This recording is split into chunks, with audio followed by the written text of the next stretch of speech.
আসসালামু আলাইকুম রহমতুল্লাহ। প্রিয় দর্শক, কেমন আছেন? আশা করি ভালো আছেন। প্রিয় দর্শক, ডাকসু নির্বাচনের সংবাদ সংগ্রহের দায়িত্ব পালনকালে সাংবাদিকের মৃত্যু। চলুন বিস্তারিত জেনে নিই। প্রিয় দর্শক, ঢাকা বিশ্ববিদ্যালয় কেন্দ্রীয় ছাত্র সংসদ ডাকসু নির্বাচনের সংবাদ সংগ্রহের দায়িত্ব পালনকালে তরিকুল ইসলাম নামের এক সাংবাদিকের মৃত্যু হয়েছে। আজ মঙ্গলবার ঢাকা বিশ্ববিদ্যালয় কার্জন হলের ভিতরে ডাকসু নির্বাচনের সংবাদ সংগ্রহ করেছিল তরিকুল। বেলা 1:30টার দিকে তিনি অচেতন হয়ে পড়েন।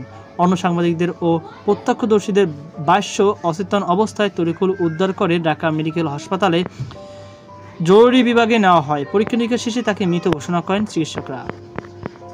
ঢাকা মেডিকেল কলেজে হাসপাতাল পুলিশ ক্যাম্পের ইনচার্জ পরিদর্শক মোহাম্মদ ফারুক বলেন, তরিকুলের মরদেহ হাসপাতালে জরুরি বিভাগে মর্গে রাখা হয়। বিষয়টি সংশ্লিষ্ট থানাকে জানানো হয়েছে। ময়নাতদন্তের প্রতিবেদনে পেলে তার মৃত্যুর সঠিক কারণ জানা যাবে। তরিকুল চ্যানেল এস এর রিপোর্টার হিসাবে কর্মরত ছিলেন। তো প্রিয় দর্শক, এই ছিল আমাদের সর্বশেষ আপডেট। এই নিয়ে আপনাকে মতামত অবশ্যই জানাবেন। সকল আজকে পর্যন্ত আল্লাহ হাফেজ।